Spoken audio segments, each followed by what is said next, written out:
سورہ بقرہ حاشیہ 11۔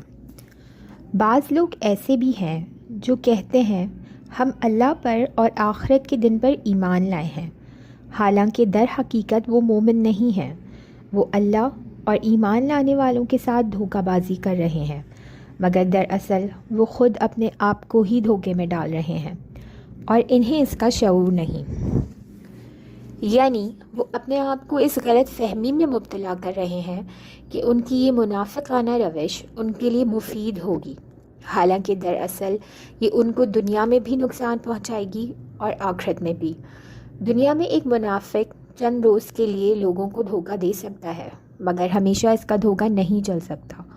آخر کار اس کی منافقت کا راز فاش ہو کر رہتا ہے اور پھر معاشرے میں اس کی کوئی ساکھ باقی نہیں رہتی۔ رہی آخرت تو وہاں ایمان کا زبانی دعویٰ کوئی قیمت نہیں رکھتا اگر عمل اس کے خلاف ہو۔ حاشیہ 12۔ ان کے دلوں میں ایک بیماری ہے جسے اللہ نے اور زیادہ بڑھا دیا۔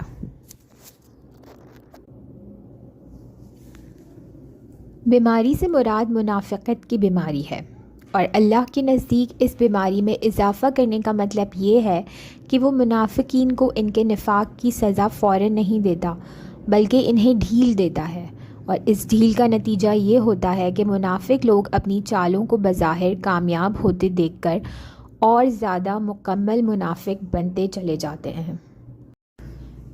حاشیہ 13۔ اور جو جھوٹ وہ بولتے ہیں اس کی پاداش میں ان کے لیے دردناک سزا ہے۔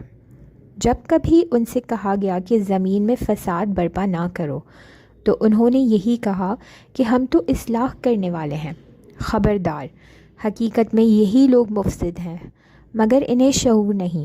اور جب ان سے کہا گیا کہ جس طرح دوسرے لوگ ایمان لائے ہیں اسی طرح تم بھی ایمان لے آؤ، یعنی جس طرح تمہاری قوم کے دوسرے لوگ سچائی اور خلوص کے ساتھ مسلمان ہوئے ہیں، اسی طرح تم بھی اگر اسلام قبول کرتے ہو تو ایمانداری کے ساتھ سچے دل سے قبول کرو۔ حاشیہ 14۔ تو انہوں نے یہی جواب دیا، کیا ہم بے وقوفوں کی طرح ایمان لائیں؟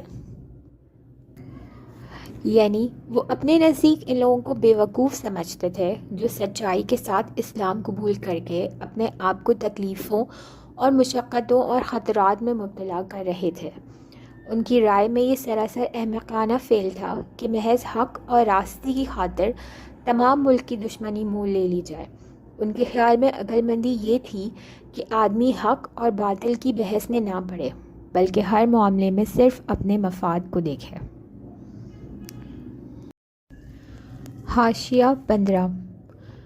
خبردار، حقیقت میں تو یہ خود بے وقوف ہیں مگر یہ جانتے نہیں ہیں۔ جب یہ اہل ایمان سے ملتے ہیں تو کہتے ہیں کہ ہم ایمان لائے ہیں، اور جب علیحدگی میں اپنے شیطانوں سے ملتے ہیں تو کہتے ہیں کہ اصل میں تو ہم تمہارے ساتھ ہیں اور ان لوگوں سے محض مذاق کر رہے ہیں۔ شیطان عربی زبان میں سرکش، متمرد اور شوریدہ سر کو کہتے ہیں۔ انسان اور جن دونوں کے لیے یہ لفظ استعمال ہوتا ہے، اگرچہ قرآن میں یہ لفظ زیادہ تر شیاطین جن کے لیے آیا ہے، لیکن بعض مقامات پر شیطان صرف انسانوں کے لیے بھی یہ استعمال کیا گیا ہے، اور سیاق و سباق سے بآسانی معلوم ہو جاتا ہے کہ کہاں شیطان سے انسان مراد ہیں اور کہاں جن۔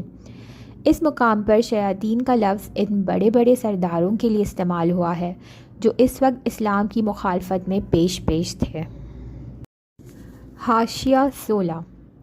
اللہ ان سے مذاق کر رہا ہے، وہ ان کی رسی دراز کیے جاتا ہے اور یہ اپنی سرکشی میں اندھوں کی طرح بھٹکتے چلے جاتے ہیں۔ یہ وہ لوگ ہیں جنہوں نے ہدایت کے بدلے گمراہی خرید لی ہے، مگر یہ سودا ان کے لیے نفع بخش نہیں ہے اور یہ ہرگز صحیح راستے پر نہیں ہے۔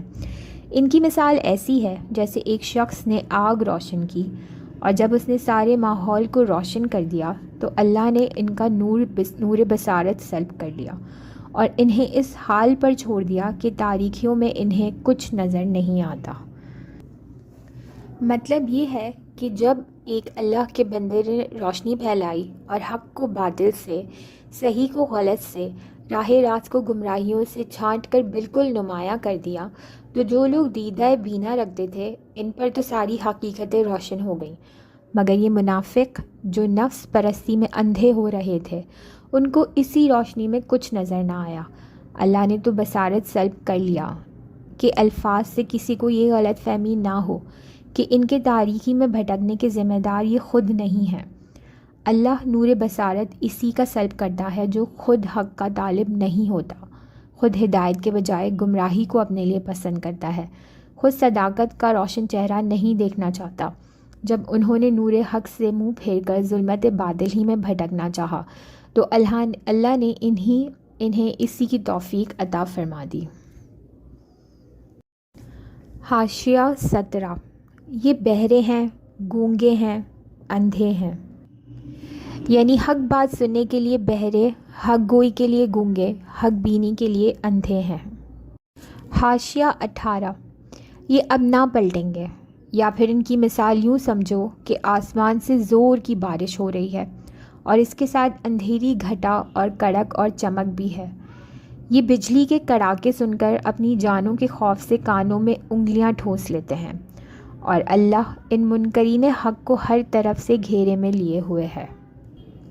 یعنی کانوں میں انگلیاں ٹھوس کر وہ اپنے آپ کو کچھ دیر کے لیے اس غلط فہمی میں ڈال تو سکتے ہیں کہ ہلاکت سے بچ جائیں گے، مگر فی الواقع اس طرح وہ بچ نہیں سکتے، کیونکہ اللہ اپنی تمام طاقتوں کے ساتھ ان پر محیط ہے۔ حاشیہ 19 چمک سے ان کی حالت یہ ہو رہی ہے کہ گویا ان قریب بجلی ان کی بصارت اچک لے جائے گی۔ جب ذرا کچھ روشنی انہیں محسوس ہوتی ہے تو اس میں کچھ دور چل لیتے ہیں، اور جب ان پر اندھیرا چھا جاتا ہے تو کھڑے ہو جاتے ہیں۔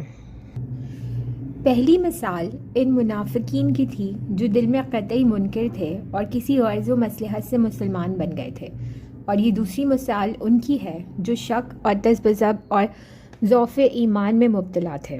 کچھ حق کے قائل بھی تھے مگر ایسی حق پرستی کے قائل نہ تھے کہ اس کی خاطر تکلیفوں اور مصیبتوں کو بھی برداشت کر جائیں۔ اس مثال میں بارش سے مراد اسلام ہے جو انسانیت کے لیے رحمت بن کر آیا۔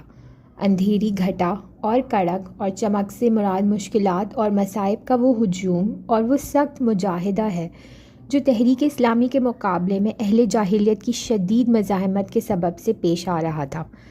مثال کے آخری حصے میں ان منافقین کی اس کیفیت کا نقشہ کھینچا گیا ہے کہ جب معاملہ ذرا سہل ہوتا ہے تو یہ چل پڑتے ہیں، اور جب مشکلات کے دل بادل چھانے لگتے ہیں یا ایسے احکام دیے جاتے ہیں جن سے ان کی خواہشات نفس اور ان کے تعصبات جاہلیت پر ضبط پڑتی ہے تو ٹھٹک کر کھڑے ہو جاتے ہیں۔ حاشیہ 20 اللہ چاہتا تو ان کی سماعت اور بصارت بالکل سلب کر لیتا، یقیناً وہ ہر چیز پر قادر ہے۔ یعنی جس طرح پہلی قسم کے منافقین کا نور بصارت اس نے بالکل سلب کر لیا، اسی طرح اللہ ان کو بھی حق کے لیے اندھا بہرا بنا سکتا تھا، مگر اللہ کا یہ قاعدہ نہیں ہے کہ جو کسی حد تک دیکھنا اور سننا چاہتا ہو اسے اتنا بھی نہ دیکھنے سننے دے۔ جس قدر حق دیکھنے اور حق سننے کے لیے یہ تیار تھے اسی قدر سماعت و بصارت اللہ نے ان کے پاس رہنے دی۔